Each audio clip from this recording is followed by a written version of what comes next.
आज का मेरा नया टॉपिक्स है यूवीएफ में संबंध। इससे पहले वाले टॉपिक्स में मैंने आपको एफ और आर में संबंध बताया, अर्थात फोकस दूरी और वक्रता त्रिज्या में संबंध बताया। उस वीडियो को आप देखिए। इससे पहले जाकर के, चाहे वो क्लास 10th के हो चाहे 12th के हो, दोनों क्लास के बच्चे उस वीडियो को देख सकते हैं, क्योंकि ये सेकंड आपके प्रकाश चैप्टर में क्लास 12th में सेकंड बुक है।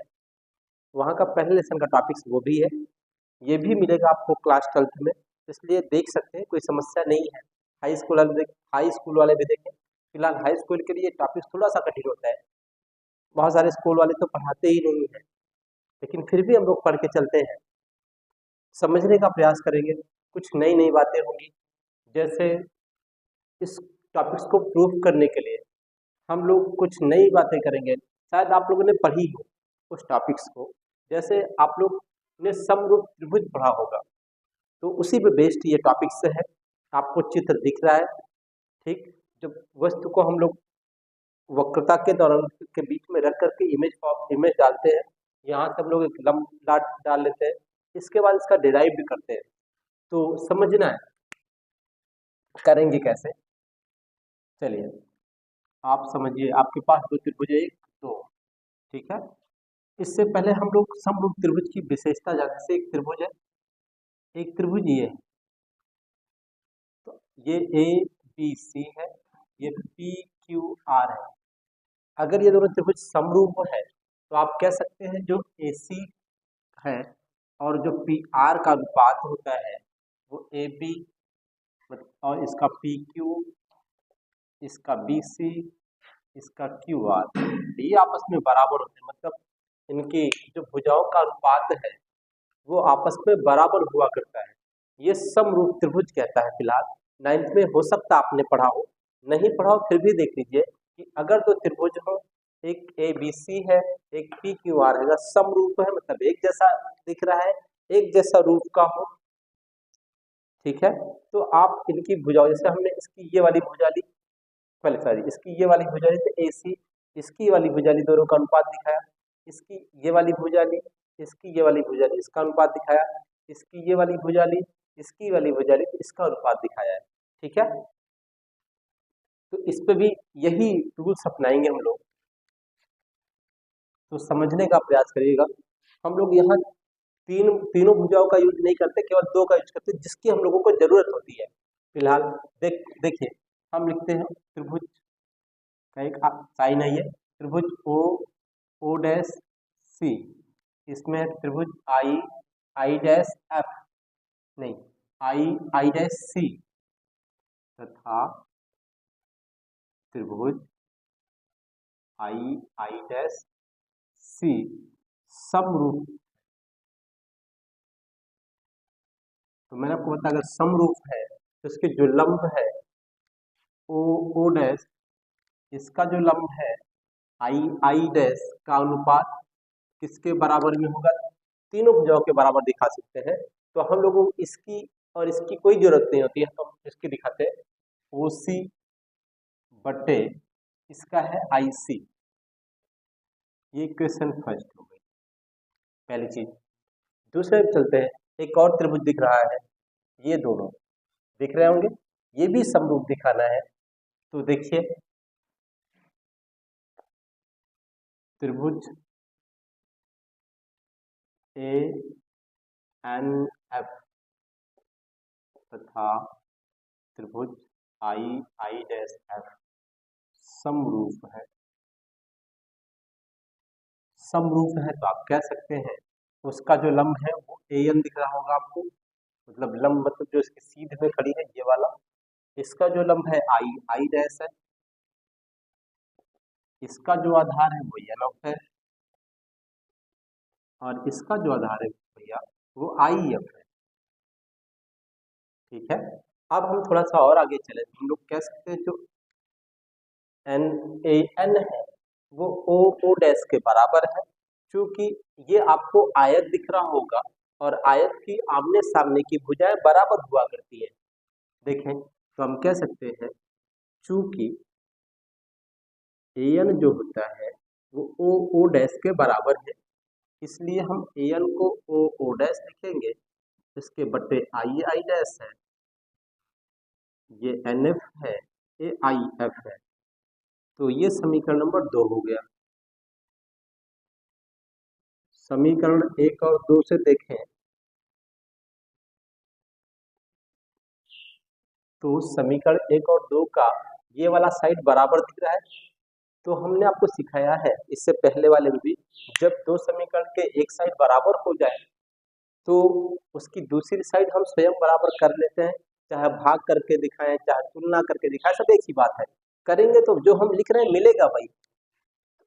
समीकरण 1 और 2 का ये वाला साइड बराबर दिख रहा है हम लोगों को, ओ ओ डैश बटे आई आई डैश, इस पे भी है ओ ओ डैश बटे आई आई डैश, इसलिए हम लिख सकते हैं भैया ओ सी बटे आई सी बराबर है एन एफ बटे आई एफ के। ठीक है,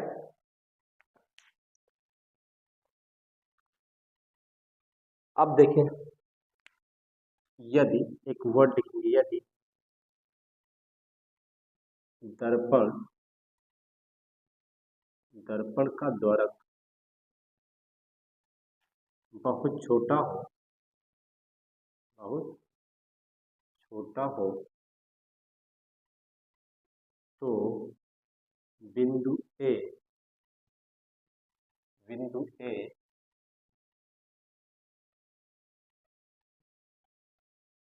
बिंदु पी के बहुत समीप होगा।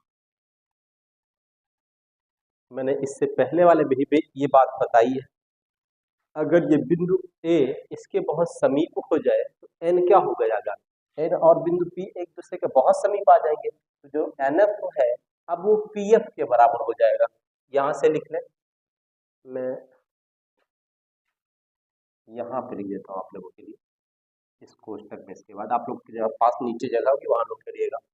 ठीक है, तो मैं इसको लिख दूंगा ओ सी बट्टे आई सी बराबर एन एफ को पी एफ बट्टे आई एफ।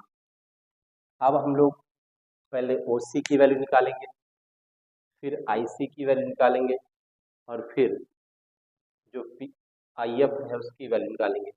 तो पहले मैं आपको ये बता देता हूँ, इसको यहाँ रहने और कहीं लिखें, पहले आप लोग इसको नोट डाउन कर लीजिएगा, इसको मैं इरेज कर दे रहा हूँ इस वाले, ठीक है ना। आगे देखिए, जो ओ सी है बट्टे आई सी बराबर है एन एफ को हम पी एफ लिखेंगे,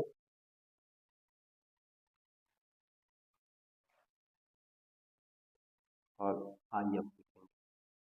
यहाँ लिख लें, अतः यहाँ लिखना है, अतः एन एफ बराबर पी एफ।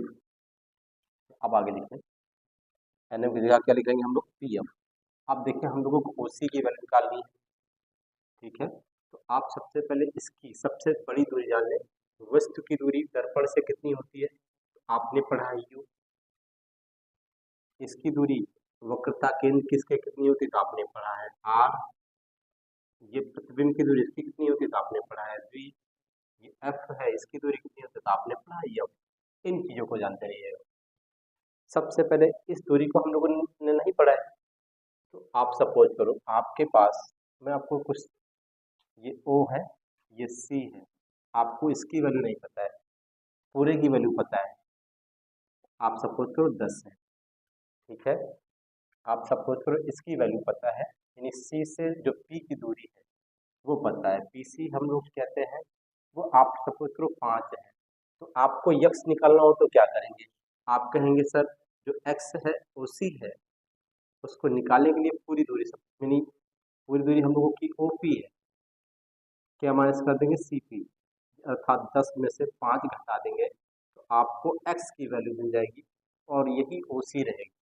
यानी हम कह सकते हैं जो ओ सी होगी वो P O minus P C के बराबर रहेगी। ठीक, इसी प्रकार जिसकी वैल्यू निकालनी होगी इस तरह से पूरी दूरी पता रहेगी, तो हम लोग ये वाली डिस्टेंस हटा लिया करेंगे। अब मुझे किसकी चाहिए, आईसी की, मतलब ये वाली डिस्टेंस, इस वाले में पूरी दूरी पता है आर, ये वाली से घटा देंगे, यानी हम लोग आईसी निकालने के लिए क्या करेंगे, पूरी दूरी पीसी है, उसमें से हम लोग ये वाली डिस्टेंस पीआई को घटा देंगे। ठीक है, अब पीएफ हम लोगों को पूरा पूरा पता होता है, उसमें करने की कोई जरूरत नहीं। आईएफ पता करना है, आईएफ को निकालने के लिए हम लोग पीआई से पीएफ को माइनस कर लेंगे। क्या करेंगे, पीआई से पीएफ को माइनस कर देंगे। ठीक, तो ये सारी बातें हो गई। अब सबकी वैल्यू हम लोगों को पता है, हम रख देंगे पीओ, आप यू लिखेंगे माइनस की, पीसी माइनस की आर लिखेंगे, क्योंकि सारी चीजें मैंने आपको बताया, दर्पण में, अवतल दर्पण में जो चीजें इस साइड होंगी, दर्पण के सामने होंगी, वो सारी चीजें नेगेटिव ली जाएंगी। मैं चाहूँ तो नोट कर दूं, ये भी माइनस में ली जाएगी, ये भी माइनस में ली जाएगी, ये भी माइनस में ली जाएगी, ये भी माइनस में ली जाएगी। ठीक है, पीसी कितना है, पी से सी की दूरी माइनस आर है, माइनस पीआई कितना है, पीआई माइनस का वी है, पीएफ कितना है, माइनस का एफ है, पीआई माइनस का वी है, पीएफ माइनस का एफ है ना, सही है। आप देखें, ये माइनस का यू, ये माइनस और ये माइनस, प्लस का आर, ये माइनस का आर, ये माइनस माइनस प्लस का वी, ये माइनस का एफ, ये माइनस का बी, ये प्लस का एफ। आप समझिए, सबसे पहले जो आर है, हमने आपने पढ़ा एफ बराबर आर बाई टू, तो आर बराबर कितना हो जाएगा, टू एफ। जहाँ आर है हम उसको टू एफ नोट कर सकते हैं। तो पहले आप लिखें यू, इसको टू एफ, इसको भी two F plus V minus की, प्लस वी माइनस की एफ माइनस की वी प्लस का एफ। अब इसी को हल कर रहे हैं हम लोगों को क्रॉस मल्टीपल करके।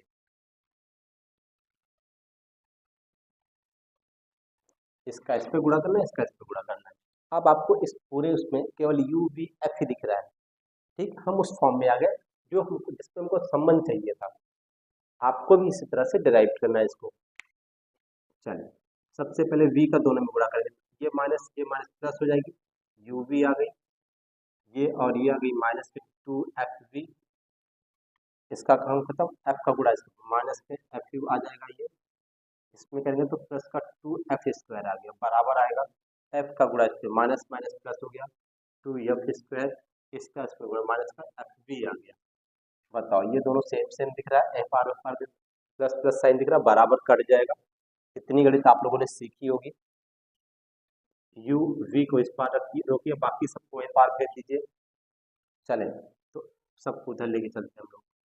एफ यू इधर, एफ यू हो गया, प्लस का माइनस था तो ये इधर गया, तो ये भी प्लस का हो गया, टू एफ वी, ये माइनस का एफ वी पहले से इधर है। ठीक, तो ये घट जाएगा, टू एफ वी से एक एफ वी, तो एक एफ वी बच जाएगा, यू वी बराबर एफ यू प्लस प्लस ही होगा ना, माइनस प्लस ये बड़ा है तो प्लस ही आएगा एफ वी। ये यहाँ तक हम लोग पहुँच गए। ठीक है, अब आपको क्या करना है, इसमें यू वी एफ में दोनों पक्षों से भाग दे देना है। यहाँ देख लेते हैं हम लोग इसको, आप लोग पास नीचे जगह होगी वहाँ लिखिएगा। तो दोनों पक्षों में हम लोग क्या करेंगे, दोनों पक्षों में u यू वी एफ तीनों से भाग देने पर, जब हम लोग यू वी में यू वी एफ से भाग देंगे, इधर एफ यू में यू वी एफ से भाग देंगे, एफ प्लस एफ वी में भी यू वी एफ से भाग देंगे, मतलब दोनों पक्षों में हर पद में यू वी एफ से भाग दिए। तो यहाँ पे यू वी से यू वी कट गया, यू से यू कटा, एफ से एफ कटा, वी से वी कटा, एफ से एफ कट गया, यहाँ पे बचा दो कट गया, वन बाई एफ, यहाँ पे वन बाई वी, यहाँ पे वन बाई यू। ये आपका प्रूफ रहा। तो आप लोगों को भी इसी तरह प्रूफ करना है। अगर साथियों आपको समझना आया तो कमेंट बॉक्स में कमेंट करिए, मैं आप लोगों को इसको फिर से बनाने का प्रयास करूंगा। अगर आपको समझ ना आया तो और इजी शब्दों में। धन्यवाद।